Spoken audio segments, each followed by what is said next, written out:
Pas sekali dengan fenomena yang baru-baru terjadi, di mana sebuah negara membuat kebijakan tarif dagang yang menjadikan negara rekan seperti menjadi negara musuh dalam hal perdagangan.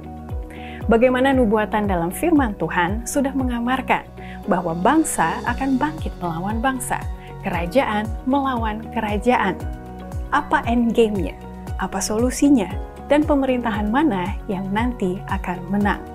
Mari kita dalami bersama dalam pelajaran keempat, kuartal kedua tahun 2025 dengan topik Bangsa-Bangsa bagian 1.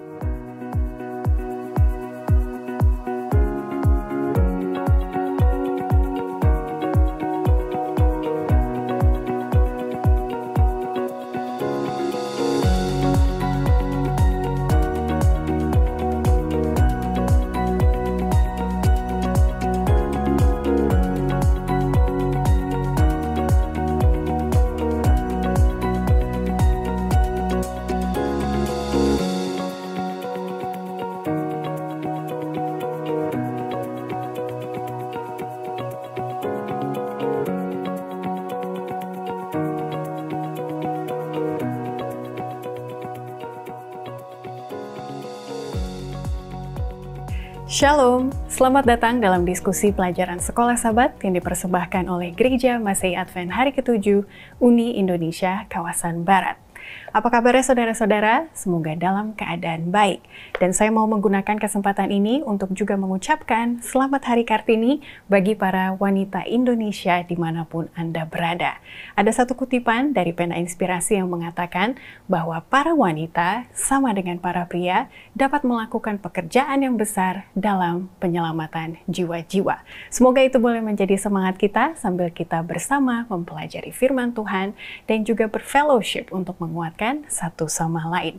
Dan sebelum saya lupa, saya mau mengingatkan kita semua untuk like video ini, subscribe channel dari Gereja Advent Indonesia Barat, dan juga menyalakan klik notifikasi untuk diingatkan jika ada video-video baik lainnya yang muncul di YouTube kami. Dan terima kasih sebelumnya bagi para pemirsa yang sudah mengirimkan salam, karena pelajaran pekan lalu mengenai rumah tangga, saya sudah pilih 5 komen yang menyinggung mengenai rumah tangga dan bagaimana pelajaran pekan lalu sangat personal, sangat aplikatif di dalam kehidupan mereka masing-masing. Saya bacakan salam dari Jerry Manus di Jemaat Malalayang Manado yang mengatakan, sungguh menambah lebih terang benderang pengertian saya dan menambah kuatnya rumah tangga saya. Amin, puji Tuhan untuk respon tersebut. Berikutnya dari Eli Karyati dengan nada yang sama juga memberitahukan semoga boleh menguatkan setiap rumah tangga yang sudah dibentuk oleh Tuhan. Terima kasih sekali untuk harapan-harapan dan juga doanya bagi kita semua. Terakhir, dengan nada yang sama, harapan semangat bagi kita datang dari Kupang, Nusa Tenggara Timur, Priscilla Kituga yang mengatakan, biarlah kita sebagai jemaat, garis miring, mempelai wanita, mau merespon kemurahan Tuhan. Karena kasih Tuhanlah yang menarik kita untuk melakukan ataupun berada di tempat di mana kita berada. Berikutnya, saya mau bacakan 3 komen yang kalau saya lihat lebih personal. Ini merupakan curahan hati tetapi juga menjadi doa kita bersama. Seperti dari Om Wilson yang mengatakan, diskusi Sekolah Sabat yang luar biasa memberi pencerahan bagi saya pribadi sebagai suami dan kepala keluarga yang terlalu egois dalam mengatur rumah tangga. Puji Tuhan, firman Tuhan seperti pedang bermata dua. Bisa memberi kita pencerahan, tapi juga bisa menyayat hati untuk memperlihatkan hal-hal mana yang perlu kita serahkan kepada Tuhan dan juga kita perbaiki bersama di dalam iman. Berikutnya dari Pulau Sumba, Jemaat Bukit Perdamaian, ada Christina Lende yang mengatakan, saya terharu mendengarkan pekabaran firman Tuhan. Dan saya percaya itulah kuasa dari Roh Kudus yang memberi pengertian maupun pengenaan firman Tuhan di dalam kehidupan kita.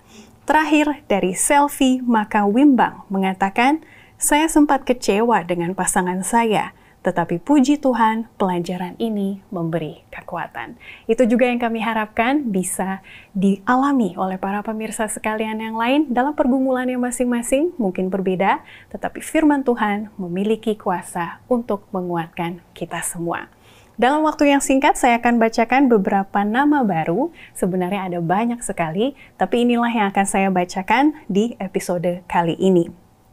Uwasna Gultom, Eyal Zand, Richard Trumagit, Ishak Ramwe, Good People, Andriano Peter, Karmel Sihotang, Chandra dari Jemaat Siuf, Kupang, Nusa Tenggara Timur. Shalom Nusa Tenggara Timur, saya senang ada banyak komen dari daerah ini. Hetman Situmorang, Susing Dawayan, Viko Immanuel, Roni Tai Rumatana, Dince Lengkok, Umpo Maradika di Manado, Minahasa Utara, Putra Aurora, Lili Maria, Hanosah Bonori di Sabah, dan Duil El Media yang berada di Malaysia juga. Terima kasih untuk kebersamaan kita. Oleh karena itu, mari kita lanjutkan untuk mengikuti diskusi kita berikut ini. Mari kita sapa para narasumber yang sudah hadir di studio. Kita kedatangan dua dari tamu kita. Pertama, Pendeta Yohanes Dolok Saribu sebagai Direktur Roh Nubuat dan juga Bapak David Soputra sebagai Associate Director dari Departemen Pendidikan. Shalom Bapak-Bapak sekalian. Shalom Ivy, Pak David dan juga pemirsa. Shalom semuanya. Terima kasih sudah hadir di studio ini. Boleh saya bertanya apa kabarnya Bapak-Bapak dan akhir-akhir ini kesibukannya apa? Pelayanan kemana atau ada proyek yang sedang dilakukan? Saya mulai dari Pendeta Dolok Saribu. Baik, kesibukannya ya seperti biasa kita buat bahan seminar dan juga baru pulang dari Kalimantan, Balikpapan dan juga distrik Samarinda. Kita bikin kumpulan distrik di Balikpapan dan Samarinda untuk pembahasan seminar nubuat dan juga doktrin. Topiknya apa kalau boleh tahu, Pendeta? Kemarin kami membahas topik tentang yang mirip dengan Sekolah Sabat, yaitu tentang divine inspiration, ilham ilahi. Jadi itu pembahasannya mengenai Alkitab, ilham ilahi, dan seterusnya. Mirip dengan pelajaran Sekolah Sabat kita yang pertama. Mantap sekali. Kalau ada pemirsa kita yang menonton dari Balikpapan ataupun Samarinda, sudah berkenalan dengan Pendeta Yohanes Dolok Saribu, boleh juga dimasukkan di kolomnya. Nanti Pendeta akan baca ya, Pendeta ya? Komen-komen ya. Oke, baik. Lalu berikutnya Bapak David Soputra, maksud saya. Akhir-akhir ini ada proyek apa, Pak? Ya 2 minggu lalu ada seminar untuk kepala sekolah untuk sekolah-sekolah Advent di Salatiga. Bersama Bapak Sihotang kami ke sana. Dan ini juga baru pulang dari Pekanbaru untuk Harvest 1 2025 di wilayah Pekanbaru. Puji Tuhan, makanya kami sangat berterima kasih dan puji syukur untuk kehadiran Bapak-Bapak yang traveling kemana-mana. Tapi kali ini kita fokus ke firman Tuhan. Dan ada beberapa pertanyaan yang sudah masuk dari pelajaran yang lalu. Kalau masih ingat topiknya mengenai pernikahan. Saya mau sampaikan satu pertanyaan dari anak muda untuk diadres nanti oleh Bapak sebagai pendidikan, begitu ya. Dari anak muda ini, beliau bertanya seperti ini. Namanya Karmel Sihotang. Kurang lebih agak panjang, tapi kalau boleh saya simpulkan, beliau memiliki motif untuk menikah muda. Beliau sudah siap, sudah punya kriterianya, mencari yang seiman, yang baik, yang mengasihi Tuhan. Tapi yang ditemukan di lapangan adalah para gadis yang didekati kadang merasa ragu, bimbang, masih kurang percaya dengan sosok pria ini untuk dinikahkan. Kira-kira ada wejangan nasihat bagi Karmel? Oke.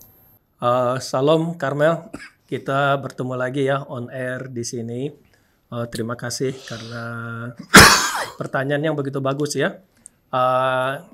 Ini kalau saya lihat-lihat ini Karmel ini umurnya sekitar 23-24 tahun ya.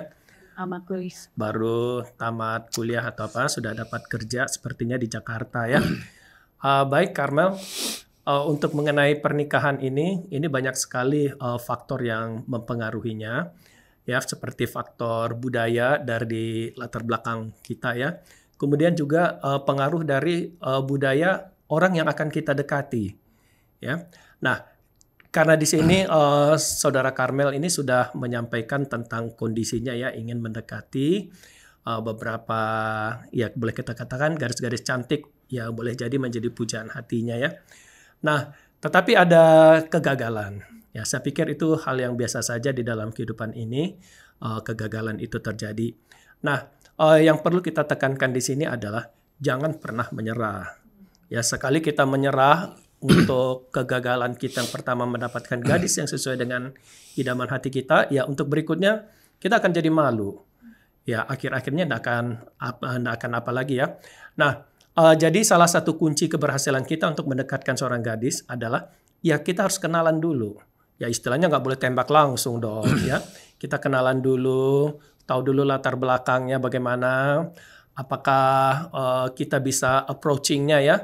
Dan itu yang pertama ya. Nah, itu tidak akan lepas dari budaya orang tuanya, budaya dari lingkungannya dan sebagainya. Nah, yang kedua ada yang disebut dengan sex appeal. Ya, sex appeal ini mungkin faktor luar ya yang mempengaruhi itu. Jadi kalau seandainya memang Karmel ingin mendekati seorang gadis yang mungkin ingin didekati, ya ingat, satu gadis ini tidak mungkin didekati oleh satu orang. Bisa saja 10, bisa saja 20, ya bisa jadi tidak ada sama sekali. Jadi itu juga mempengaruhi. Nah, si gadis karena banyak yang mendekati dia juga pilih-pilih dong. Ya, siapa yang berkenan di hatinya. Nah, jadi untuk mendekati gadis, itu kita perlu lihat diri kita. Ya, penampilan kita. Dan kita perlu mengetahui juga gadis yang akan kita dekati ini hobinya apa. Contoh, kalau dia senang ke gereja, ya kita harus dekati juga dari segi gereja. Seperti saya mendekati istri saya, kami bertemu itu di lahan camping.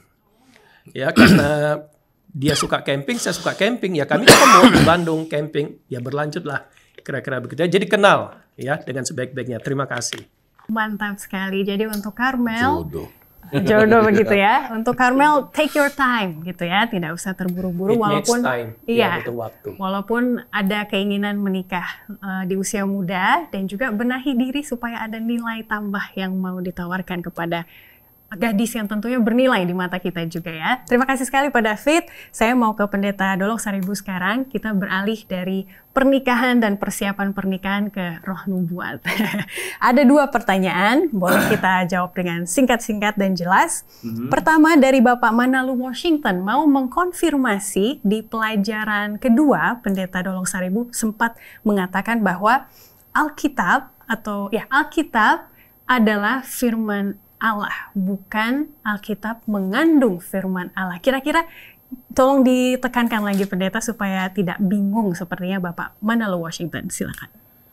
Baik, terima kasih banyak yang bertanya.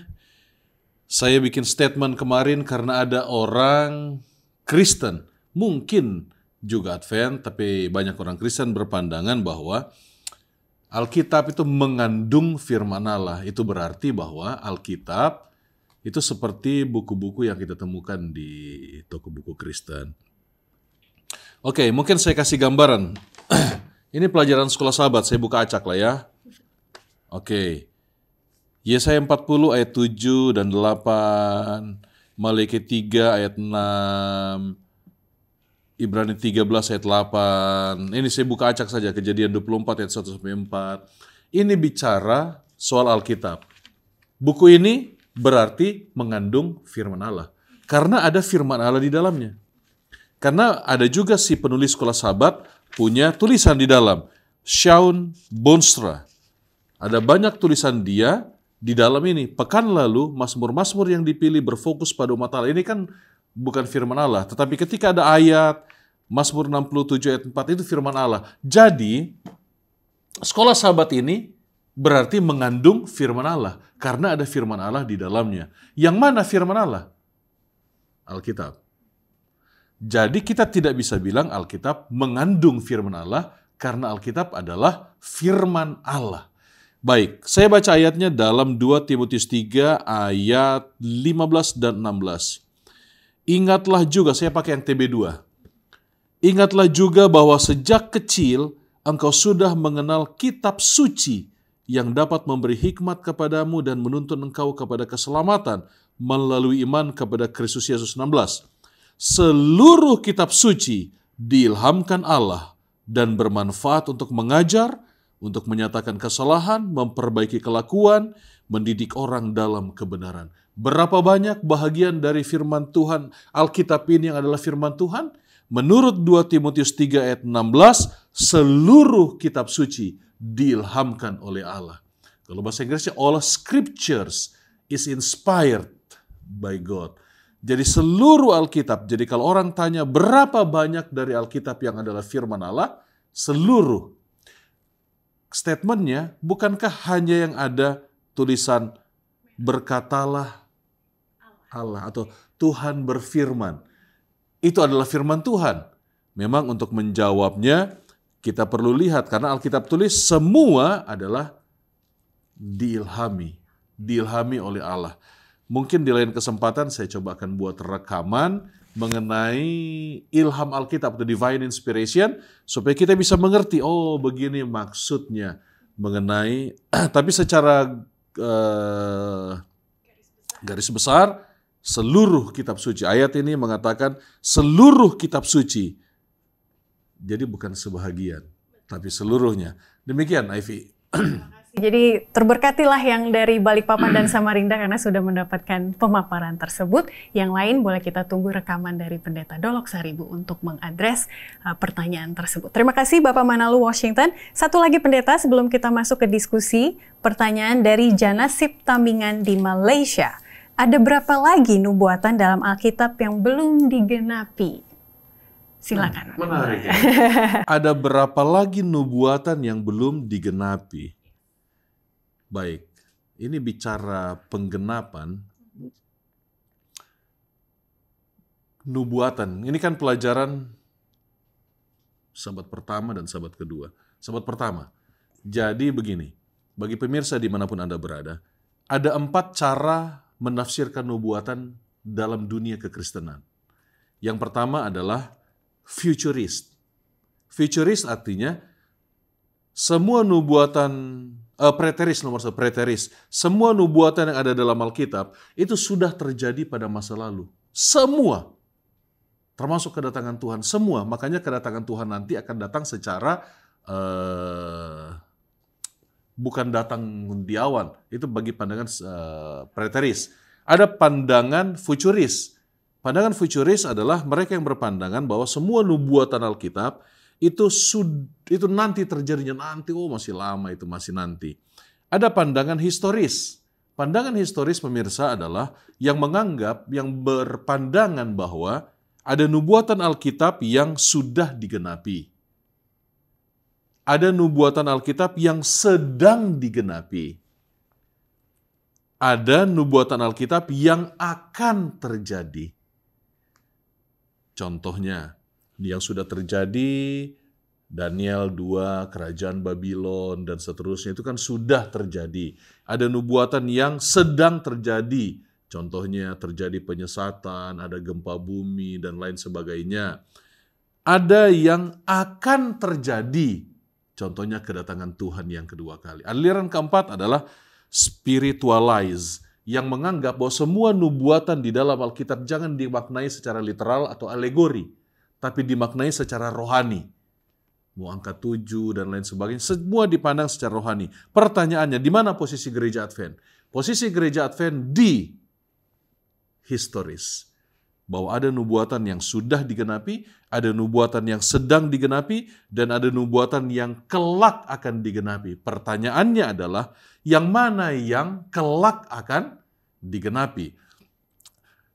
Yang pasti yang sedang kita nanti-nantikan adalah kedatangan Tuhan.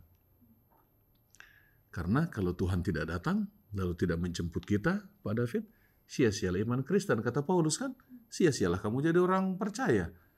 Karena kita percaya Yesus akan datang dan menjemput kita. Nah, mungkin pertanyaannya, bagaimana caranya supaya Yesus datang? Karena Petrus berkata, berbahagialah mereka yang menunggu dan mempercepat kedatangan Tuhan. Nah, ini menarik ini. Matius 24 ayatnya yang ke-15 bilang begini. 24 ayat yang 14. Injil kerajaan ini akan diberitakan di seluruh dunia menjadi kesaksian bagi semua bangsa. Sesudah itu barulah tiba kesudahan. Kapan kesudahan tiba? Kalau Injil kerajaan diberitakan ke seluruh dunia. Itu sebabnya gereja kita punya program penginjilan Harvest 2025, penginjilan 2025. Semangat dalam penginjilan sampai Tuhan datang. Ivy.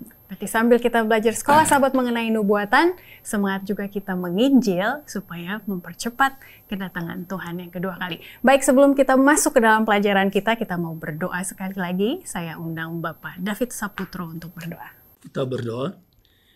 Bapa Allah Khalik yang kami kasihi, terpujilah Engkau ya Bapa untuk waktu yang indah bagi kami, boleh bersama-sama di ruangan ini untuk mendiskusikan beberapa aspek penting tentang materi pelajaran sekolah sahabat kami.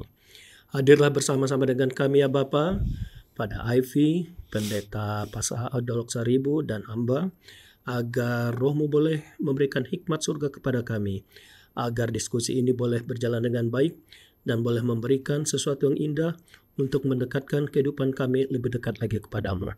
Terima kasih ya Bapa untuk semuanya ini. Ampunkan kesalahan dan dosa kami. Di dalam nama Yesus kami berdoa. Amin. Amin. Terima kasih Bapak David Soputra. Maafkan tadi saya tidak tepat Bapak menyebutkan namanya. Sebelum kita lupa, saya akan bacakan ayat intinya terlebih dahulu dari pelajaran keempat dengan judul Bangsa-Bangsa bagian 1. Dalam Daniel 7 ayat 14. Lalu diberikan kepadanya kekuasaan dan kemuliaan dan kekuasaan sebagai raja. Maka orang-orang dari segala bangsa, suku bangsa, dan bahasa mengabdi kepadanya. Kekuasaannya ialah kekuasaan yang kekal, yang tidak akan lenyap. Dan kerajaannya ialah kerajaan yang tidak akan musnah. Ketika kita melihat dunia sekarang, negara-negara berlomba. Siapa sistem pemerintahan yang lebih baik? Kalau boleh saya menang akan negara lain, apakah itu dalam bentuk politik, perdagangan gitu ya, atau peperangan yang tidak kita harapkan. Jadi orang-orang bertanya, apakah Alkitab menubuatkan ini akhirnya akan di mana? Pemerintahan siapa yang akan menang? Oleh karena itu kita diajak untuk melihat ke belakang, ke buku Kejadian, karena menurut pengantar dari pelajaran keempat, buku Kejadian adalah buku wahyu yang terbalik, begitu ya, untuk menjelaskan satu sama lain. Jadi pertanyaan saya pertama kepada Pendeta Adolok Saribu adalah, bagaimana Alkitab memperlihatkan dua opsi firman Tuhan? Kalau mau mengikuti cara Tuhan memerintah, itu ada. Kalau mau cara sendiri, juga ada. Contohnya, Niniwe, Babel, dan juga pemimpin yang bernama Nimrod. Apa yang bisa kita pelajari dari mereka, Pendeta Adolok Saribu? Apakah efektif cara-cara mereka? Baik, ini pertanyaan menarik ini. Jadi di rencana awal, Ivy dan juga pemirsa dimanapun Anda berada, di rencana awal, Allah ingin agar manusia itu berpusat kepada Tuhan, baik itu dalam pemerintahannya, cara berpikirnya. Itulah rencana awal. Jadi, kapan mereka mulai berpikir untuk memerintah diri sendiri atau self-government, itu dimulai di Taman Eden. Jadi ketika mereka mulai meragukan perintah Tuhan, itu awal dari self-government. Dari situ. Jadi, mungkin kadang-kala kita begitu juga. Yeah. Nimrod, Tuhan bilang tidak akan ada air bah, tapi nggak percaya. Itu self-government. Bagaimana dengan saudara dan saya?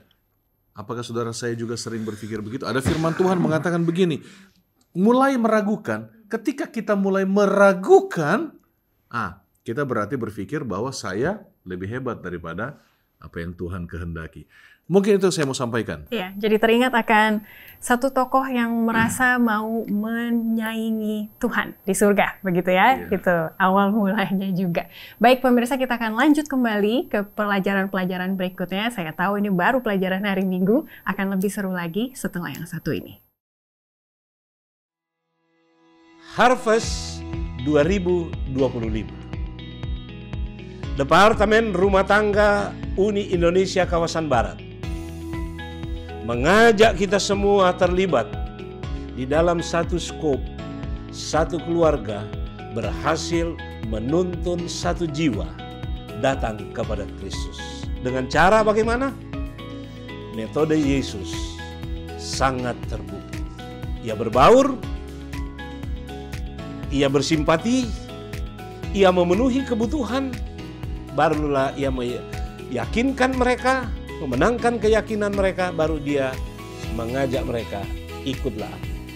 Jadi keluarga-keluarga, ini adalah kewajiban kita untuk terlibat secara aktif di dalam penuaian 2025. Jaminan Tuhan, Ia akan memberkati kita dengan berkat yang luar biasa oleh karena keterlibatan kita di dalam pelayanan membawa jiwa kepada Kristus. Salam Harvest 2025. Kembali lagi bersama kami untuk mendiskusikan pelajaran keempat dari pelajaran sekolah sahabat kita. Kalau kita mau main cara sendiri, berarti itu menunjukkan kita meragukan apa yang Tuhan sudah perintahkan atau idealismenya. Itu kita bisa lihat dalam peristiwa Babel, Niniwe, dan juga kepemimpinan Nimrod. Kalau mau ikut cara Tuhan, Bapak David, ini pertanyaan berikutnya. Melihat contoh Abraham, sebenarnya ini pilihan. Tuhan memberikan kita pilihan, tapi kalau mau menerima cara Tuhan, Tuhan memiliki panggilan khusus. Ketika Tuhan memanggil, Tuhan mau jadikan kita apa kalau melihat dari kehidupan Abraham? Baik, Abraham ini asal-usulnya dari daerah namanya Ur Kasdim ya. Dari sana mereka pindah ke Mesopotamia, dan di Mesopotamia dia dipanggil oleh Tuhan untuk pergi ke satu negeri yang sebenarnya dia tidak tahu di mana apanya. Jadi dia datang, dia ikuti perintah Tuhan. Nah, jadi di sini kita lihat bahwa keberhasilan Abraham itu adalah karena dia percaya kepada perintah Tuhan. Jadi ketika kita mempercayai firman Tuhan, disitulah berkat itu akan datang. Jadi kalau kita mau mengikuti perintah Tuhan, ya pasti Tuhan pun memberikan sesuatu yang terbaik di dalam kehidupan kita. Sama seperti Abraham. Bukan kita saja, keturunan kita pun akan mendapatkan berkat. Amin. Berarti kalau di-compare kepada pemerintahan yang memiliki cara sendiri, itu modalnya ketidakpercayaan kepada perintah Tuhan. Tapi Abraham yang ingin mengikuti cara Tuhan, modalnya adalah ketaatan, kepercayaan kepada apa yang Tuhan katakan. Dan belajar dari Abraham, kita harus berani tampil beda. Begitu ya, mungkin orang lain punya raja, menyembah berhala, tapi Abraham tetap setia kepada penciptanya. Dan itu dia pastikan keluarganya seperti itu. Nah, bagi para pemirsa, kita sudah membahas pelajaran hari Minggu dan juga hari Senin. Bisa juga dilanjutkan dengan menjawab pertanyaan-pertanyaan yang di bawah. Bagaimana kita melindungi diri kita dari sifat manusiawi ini? Kita orangnya ingin menang sendiri, ingin mengikuti cara sendiri. Atau bagaimana prinsip bahwa kita tidak hanya mengetahui kebenaran, tetapi juga mematuhinya. Karena kebenaran apa lagi yang tidak kita ketahui, terutama sambil belajar tentang nubuatan ini ya. Oleh karena itu kita mau belajar lanjut setelah dari Abraham. Kita mau pelajari lebih dalam dengan orang-orang yang memilih cara sendiri seperti Babel, Niniwe, dan juga Nimrod. Pendeta Dolok Saribu, apa signifikansinya ketika bangsa Israel meminta memiliki raja sendiri, padahal panggilan Allah kepada Abraham, tetaplah beribadah kepadaku sebagai pencipta. Itu sebenarnya yang dipertaruhkan, prinsip yang dipertaruhkan apa, Pendeta Dolok Saribu? Baik, saya katakan di awal dan sudah diulang oleh Ivy tadi, di dunia ini kan yang berkuasa hanya dua, Tuhan atau setan. Pilihannya hanya dua. Jadi ketika mereka mengatakan, saya minta raja, kan selama ini Tuhan yang memimpin mereka. Tuhan yang memimpin mereka, lalu tiba-tiba mereka bilang, wah, saya minta raja. Kami minta seorang raja yang akan memerintah atas kami. Ketika mereka meminta seorang raja, yang selama ini kan mereka dipimpin oleh Tuhan. Mari coba kita baca ya. 1 Samuel 8 ayat 5. Mereka berkata kepadanya, engkau sudah tua dan anak-anakmu tidak mengikuti jejakmu. Sebab itu, ini Samuel maksudnya ya. Sebab itu, angkatlah bagi kami seorang raja untuk memerintah kami sama seperti semua bangsa-bangsa lain. Mereka melihat, mereka tahu selama ini mereka diperintah oleh Allah secara langsung. Tapi mereka lihat bangsa-bangsa lain diperintah oleh raja. Kami mau diperintah oleh raja. Apa artinya? Ayat 7. Tuhan berfirman kepada Samuel, dengarkanlah suara rakyat, semua yang mereka katakan kepadamu, bukan engkau yang mereka tolak, tetapi akulah yang mereka tolak, supaya aku tidak lagi menjadi raja atas mereka. Jadi sekarang siapa yang ditolak? Tuhan. Jadi singkatnya begini pemirsa, dosa adalah replacing God. Kalau kita bicara dosa, itu replacing God. Karena esensi dosa adalah menggantikan Tuhan. Oke, nggak usah berat-berat lah. Kita nggak minta raja. Kan nggak mungkin ya Ivy minta raja, ganti raja kan nggak mungkin. Jadi kita yang replacing God. Saya mau bicara kepada pemirsa dan termasuk saya dan keluarga saya dan kita semua. Replacing God di dalam kata-katamu. Ketika kita punya kata-kata adalah kata-kata kesombongan, kata-kata dusta, kata-kata bukan kata-kata kebenaran, itu berarti kita sedang menggantikan Tuhan dengan kata-kata kita. Replacing God di dalam kata-kata kita. Kemudian apa lagi? Replacing God di tempat kita bekerja. Ketika kita bekerja dimanapun saudara bekerja, ketika contohnya kita sampai melanggar hukum kesehatan, mengabaikan keluarga kita, atau bahkan kita melakukan hal yang tidak baik di dalam pekerjaan kita, entah itu contohnya yang menyogok, menyuap, dan lain sebagainya, atau korupsi, atau hal-hal lainnya, yang di tempat kerja kita sedang replacing God. Yang ketiga, replacing God di dalam agamamu. Nah, ini menarik. Replacing God. Kita tidak akan bicarakan ganti agama, bukan. Ayo kita worship. Kita biasa worship jam 7 malam contohnya. Kita worship. Tunggu lagi final ini U17, U20. Lagi tegang ini Indonesia mau masuk ke Piala Dunia atau tidak. Atau hal-hal lain, entah itu uang, itu televisi, atau handphone. Ketika saudara dan saya bangun pagi, apa yang dipegang pertama kali? Berdoa, baca Alkitab, atau baca handphone? Replacing God di dalam agama kita. Solusinya, bagaimana supaya kita jangan replacing God?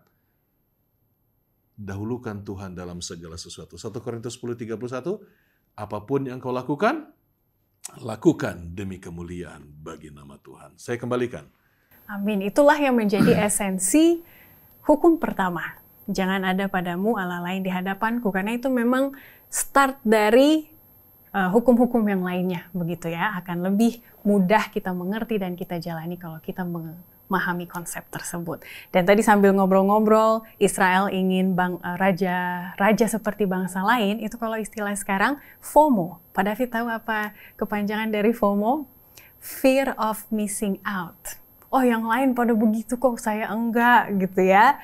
Supaya sama dengan yang lain, tidak seperti Abraham, mau berbeda sendiri, karena dia memegang prinsip, saya hanya ingin menyembah pencipta. Dan berapa lumrah FOMO itu ada di generasi muda di gereja kita sekarang, gitu ya, itu menjadi perenungan bagi kita pribadi. Terima kasih sekali Pendeta Dolok Saribu. Kita maju ke pelajaran hari Rabu, ini menarik. Mungkin orang-orang, kami mengikuti pemerintahan Tuhan kok, tapi kalau kita adopsi pemerintahan sekuler yang kita lihat sukses kok di luar sana, kalau itu kita adopsi ke dalam pemerintahan gereja dalam tanda kutip ya, yang kita baca dari firman Tuhan, apakah itu akan menjadi efektif kalau kita lihat dari sejarah, atau bahayanya malah di mana?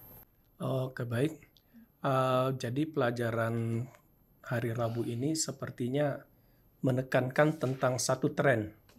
Nah, salah satu kelebihan dari otak kita ini adalah dia seperti kalau kita lihat video-video di media sosial ya.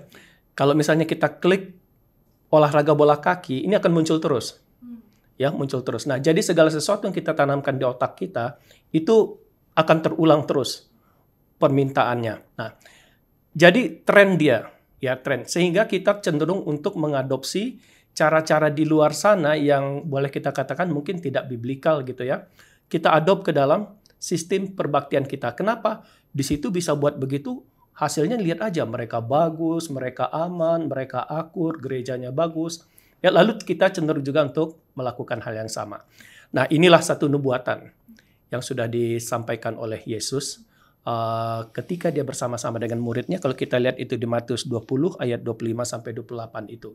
Ya, jadi Yesus membandingkan antara pemerintahan yang keji bertangan besi dengan pemerintahan kalau dipimpin oleh Kristus dengan kasih sayang, menjadi hamba, melayani dengan sesamanya. Nah, tapi ya itu tadi otak kita ini selalu suka membanding-bandingkan begitu ya. Nah, kita lihat ketika pemerintahan Konstantin masuk ke dalam gereja, itu segala sesuatunya berubah.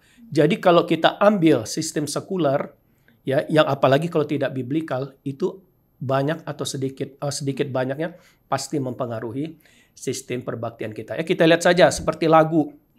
Ya, lagu. Kita lihat sudah banyak sekali sekarang muncul lagu-lagu yang hampir mirip dengan lagu-lagu sekular. Nah, ini sekarang 50 tahun ke depan bagaimana?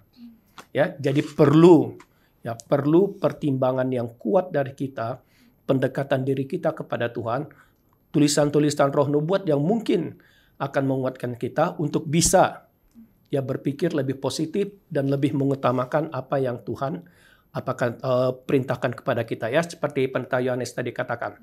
Ya, kalau kita sempat berpikir yang lain, maka yang lain itulah yang akan datang. Tapi kalau kita sudah berprinsip kepada Tuhan, ya, maka Tuhan akan menyatakan kehendak-Nya ke dalam kehidupan kita sehingga kita diberikan hikmat.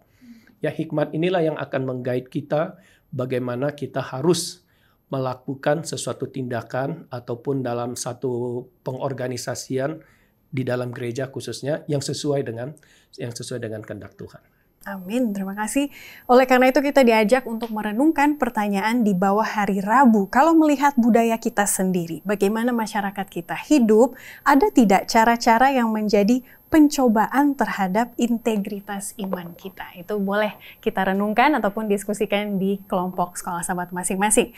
Kita lanjut ke hari Kamis, kita mau lihat jadi idealnya itu seperti apa sih Pendeta Dolok Saribu, sistem pemerintahan Tuhan. Ada tidak karakternya tanpa menyebut denominasi, karena di firman Tuhan kan nggak ada nama denominasi gitu ya, tapi kita mau mengikuti firman Tuhan, apa saja karakter dari pemerintahan Tuhan ini? Baik, kita bicara dekat kepada Tuhan dan lain sebagainya ya. Mungkin saya mau bicara kepada pemirsa dimanapun Anda berada mengenai apa kata Alkitab mengenai gereja, khususnya gereja yang benar. Mungkin begitulah ke arahnya. Jadi yang pertama adalah sebenarnya kitab Wahyu memberikan nubuatan tentang gereja yang benar. Wahyu pasal 10. Ini kalau saudara masih ingat tentang sejarah gereja Advent, di awal ketika masih di Millerite, mereka menunggu kedatangan Tuhan tapi tidak datang. Lebih kan terpecah beberapa kelompok. Yang lain menganggap itu sudah nggak akan terjadi lagi. Yang lain menganggap itu hanya spiritualis. Yang lain menganggap, makanya ada aliran Shakers ya. Kemudian ada yang berpandangan bahwa di Wahyu 10, kalau saudara baca khususnya ayat 3 ayat terakhir, itu bicara soal bernubuat kembali. Nah, itu dia, bernubuat kembali. Itulah menjadi cikal bakal gereja Advent. Jadi Wahyu 10 itu adalah the historic rise of the true church. Sejarah dari munculnya gereja yang benar. Wahyu 12, khususnya ayat yang ke-17, itu adalah ciri dari gereja yang benar. Apa itu? Naga itu marah kepada perempuan lalu pergi memerangi keturunan yang lain yang menuruti hukum Allah dan memiliki kesaksian Yesus. Dan kesaksian Yesus adalah roh nubuat. Itu identifikasi dari gereja yang benar. Lalu pekabaran gereja yang benar. Saudara boleh cek. Sepertinya mungkin hanya gereja Advent yang punya pekabaran 3 malaikat. Karena itu adalah pekabaran dari gereja yang benar. Pekabaran 3 malaikat. Wahyu 14. Yang terakhir, kondisi rohani dari gereja yang benar. Wahyu pasal 3, Laodikia, lau-lau, jemaat yang suam-suam kuku, spiritual condition-nya. Jadi, saudara dan saya dipanggil, kalau baca di Wahyu 18 ya, dipanggil untuk keluar dan untuk menjadi juru kabar Tuhan. Jadi kemanapun saudara berada, jadilah Jangan, orang suka bilang baku saya dua bercanda, Advent hari ke-7, bukan Advent 7 hari. Yes. Baik, saya kembalikan ke Ivy. Terima kasih sekali Pendeta, itu sudah menambahkan apa yang ditulis di pelajaran hari Kamis dan menjadi perenungan kita bersama untuk menjawab pertanyaan di bawah hari Kamis. Nah, itu kalau kita berbicara mengenai gereja secara kolektif. Kita tahu Pak David, gereja itu juga isinya kan individu-individu, begitu ya. Jadi pada tahap yang personal, apa yang bisa kita lakukan untuk merespon kepada seruan Tuhan memanggil kita keluar dari Babel? Dan saya mau sambungkan ini ke pertanyaan nomor 2 di hari Jumat. Apa contoh-contoh Babel di dalam kehidupan kita? Begitu. Oke, baik. Sebelumnya saya kasih dulu latar belakangnya sedikit dari segi tata ibadah ya. Jadi ibadah kita ini sebenarnya ada tiga bentuk. Yang bentuk yang pertama itu adalah ibadah kita secara pribadi. Ya, itu kita sendiri, itu secara pasif. Nah, yang kedua itu adalah ibadah kita bersama keluarga. Ya, nah di sini kita membina ya. Nah, tahap yang ketiga itu adalah bersama yang disebut dengan jemaat. Nah, jemaat ini kalau bahasa biasanya kita sebut berjamaah. Nah, disinilah kelihatan ibadah pertama dengan kedua kita itu. Ya, apakah kita mau menyatukan diri kita, persepsi kita dengan anggota jemaat yang lain untuk membangun jemaat ini. Ya, apakah kita mau dituntun oleh Tuhan atau tidak ya di dalam jemaat ini. Nah, masalahnya sekarang adalah kita secara pribadi seperti yang tadi itu sudah terpengaruh dengan kebiasaan-kebiasaan sekuler yang kita adopt, yang kita rasa cocok untuk mendekatkan diri kita kepada Tuhan. Ya, sementara kita tahu Abraham itu diasingkan bukan untuk mengadop kebiasaan kafir, tetapi harus menyampaikan ya pekabaran dari Tuhan kepada orang lain. Ya, tapi ini sekarang terbalik.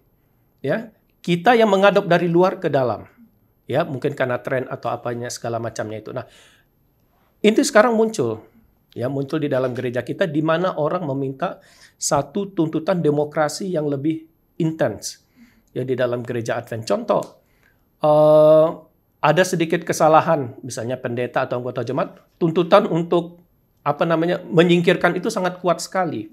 Sehingga kita mulai kehilangan kasih. Ya, kita mulai kehilangan kasih. Dan akhirnya bagaimana? Ya, gereja itu akhirnya menjadi satu tempat untuk menunjukkan kekuasaan. Nah, di sini muncul lagi yang lain ya. Jadi misalnya, ya kita harus berperilaku begini, pakaian harus begini, akhirnya di standar. Ya, nah standarnya ini standar yang suci, tetapi sebenarnya bukan sesuatu yang baik dibawa ke dalam gereja. Ya, nah ini saya mau bacakan satu tulisan dari Roh Nubuat ini katanya ya.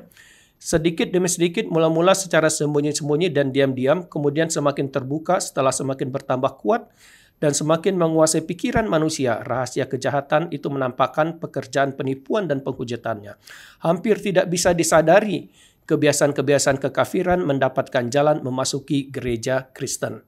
Melalui apa? Berikutnya dijelaskan, roh berkompromi dan penyesuaian diri. Nah, jadi kita hati-hati. Ya, jadi makanya di level yang pertama tadi di mana kita berhubungan dengan Tuhan, di sini kita perlu tingkatkan. Ya, tingkatkan hubungan kita dengan Tuhan. Membiarkan Tuhan itu yang berbicara, bukan kita yang berbicara. Ya, membiarkan Tuhan berbicara kepada kita, dan itulah yang akan tumbuh di dalam kehidupan kita, menghasilkan buah-buah kebenaran tadi. Amin. Makanya di situ fungsi dari nubuatan untuk menjadi pengaman. Ini saya mengutip pelajaran hari Selasa ya. Tuhan menempatkan pengaman untuk melindungi umatnya supaya tidak hilang di garis waktu dan juga zaman-zaman yang. Ya, itu yang namanya kita sebut dengan pernyataan ilahi. Inilah yang harus kita ikuti. Jangan kita keluar dari pernyataan ilahi atau menambah-nambahi. Iya. Bahaya juga menambah-nambah ya. Saya rasa itu sudah memberikan keyword ataupun kata kunci dari pelajaran ini. Siapa yang utama di dalam kehidupan kita? Apakah kita mau berkompromi? Karena kompromi itu menjadi salah satu alasan pemberontakan dan juga kesulitan dan kesusahan yang ada di dunia ini. Pertanyaan terakhir, Pendeta Dolok Saribu, semoga bisa dijawab dengan singkat. Saya mau singgung pertanyaan pertama di hari Jumat. Apakah misi dan juga pemerintahan sistem Tuhan yang ideal itu hanya terbatas pada bangsa Israel zaman dulu ataupun umatnya yang dia sebutkan di pelajaran hari Kamis? Atau bisa dari individu atau kelompok lain? Karena kalau kita lihat pertanyaan pertama hari Jumat, ada Koresh yang bukan dari bangsa Israel tapi memiliki peran untuk keselamatan bangsanya pada saat itu.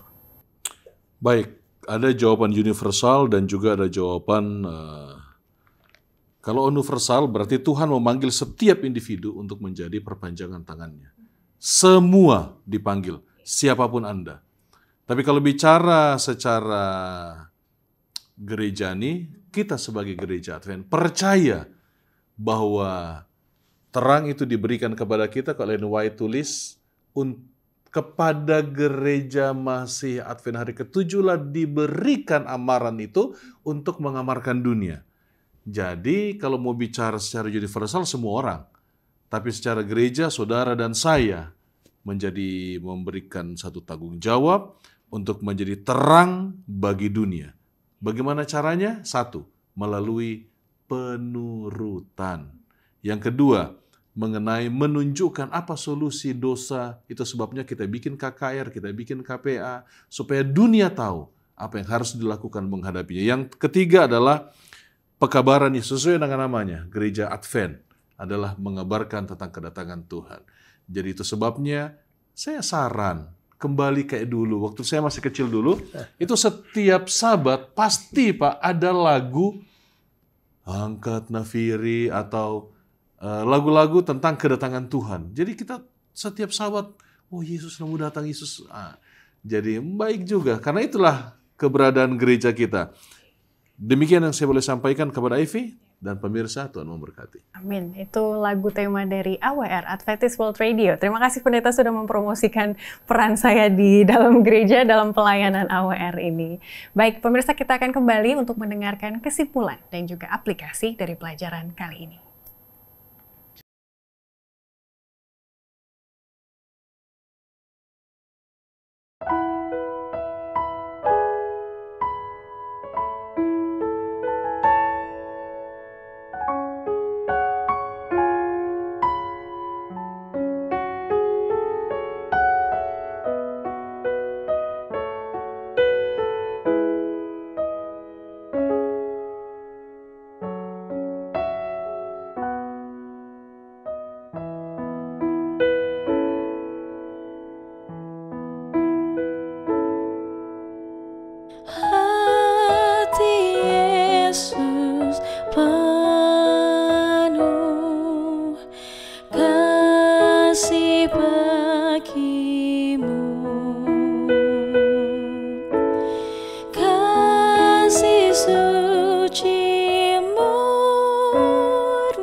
Terima kasih masih bersama kami. Mari kita simpulkan apa yang menjadi inti dari pelajaran pekan keempat dengan judul Bangsa-Bangsa bagian 1. Saya mulai dari Pendeta Yohanes Doloksaribu. Baik, saya sudah sampaikan tadi di penutup bahwa pertanyaan terakhir, kita hidup di bahagian terakhir dari sejarah dunia. Jadi bukan hanya zaman akhir, tapi sudah akhir zaman. Apa yang harus kita lakukan? Mari kita lakukan bagian kita adalah kita punya kesempatan terakhir untuk menyampaikan kabar keselamatan menjadi terang bagi dunia supaya orang lain dapat melihat Yesus melalui tutur kata, tingkah laku, tabiat yang kita hidupkan. Sehingga kita boleh menyampaikan kepada dunia mengenai kedatangan Tuhan yang tidak lama lagi. Yesaya 52 ayat 7 bilang begini, betapa indahnya di atas bukit-bukit, langkah-langkah orang yang membawa berita, yang mengabarkan damai sejahtera dan memberitakan kabar baik, yang mengabarkan keselamatan dan berkata kepada Sion, Allahmu memerintah sebagai Raja. Mari kita menginjil, karena itulah bahagian kita di penghujung dunia sebelum Yesus datang. Tuhan memberkati. Kesimpulannya cukup aplikatif. Semoga nanti masih ada aplikasi satu lagi pendeta yang disiapkan. Agak berhubungan dengan Harvest 2025 kalau boleh. Atau tadi sudah sekalian? Sudah dirangkumkan. Sudah dirangkumkan. Oke, baik. Terima kasih pendeta. Kreatif dalam kesimpulan dan aplikasinya. Dari Bapak David Soputra, apa yang menjadi inti dari pelajaran ini? Baik, kita adalah Abraham di akhir dari akhir zaman tersebut. Akhir dari akhir zaman. Ya, kita dituntut untuk menyebarkan pengaruh, bukan untuk dipengaruhi. Pengaruh apa dalam entrepreneurship penginjilan adalah buah-buah kebenaran. Jadi dalam kehidupan kita, karakter Kristus harus menjadi awal untuk mempengaruhi orang lain. Dan ingat, Harvest 2025 hanya akan berhasil kalau orang melihat Kristus dalam kehidupan kita. Itu adalah langkah awal. Seterusnya, para pendeta kita dan penginjil akan melanjutkan dengan pembelajaran. Sehingga nanti waktu Yesus datang, kita bertemu di gerbang surga. Yesus akan menyambut kita dengan orang-orang yang sudah melihat kebenaran Kristus dari kehidupan kita. Terima kasih. Indah sekali, terima kasih sekali Pak David untuk kesimpulan dan juga aplikasinya. Baik para pemirsa, kita akan menutup kebersamaan kita melalui doa. Saya minta kesediaan Pendeta Doloksaribu untuk berdoa, terutama bagi umat-umat Tuhan yang sedang belajar Alkitab dan juga yang mau mempraktekkan apa yang tadi diajak oleh para pendeta sekalian. Baik, kita bersatu dalam doa.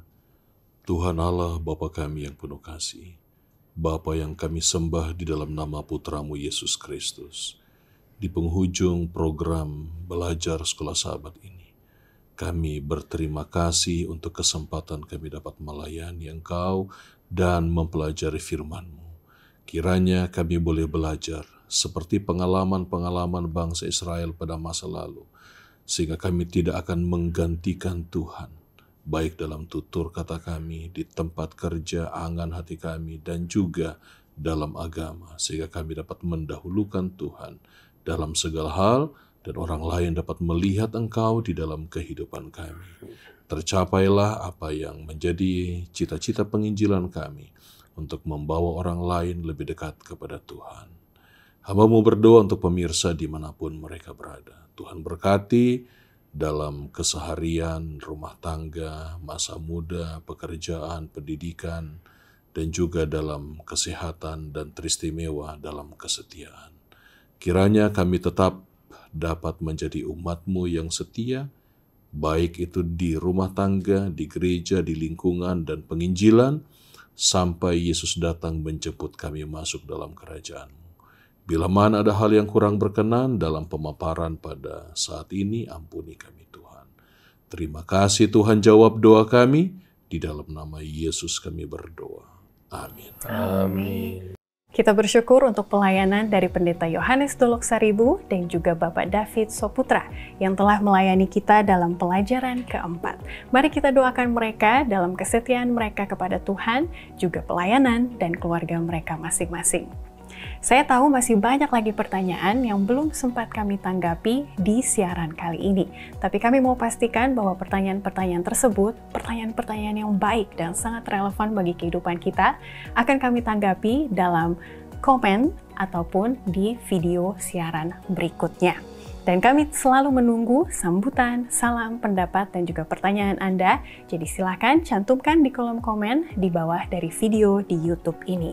Dan sekali lagi, mari kita like, bagikan video ini. Semoga menjadi berkat bagi banyak orang gereja, keluarga, teman, sejabat, dan juga lain-lain yang juga bisa menjadi kekuatan dalam mempelajari dan juga mengobservasi apa yang terjadi di dunia saat ini.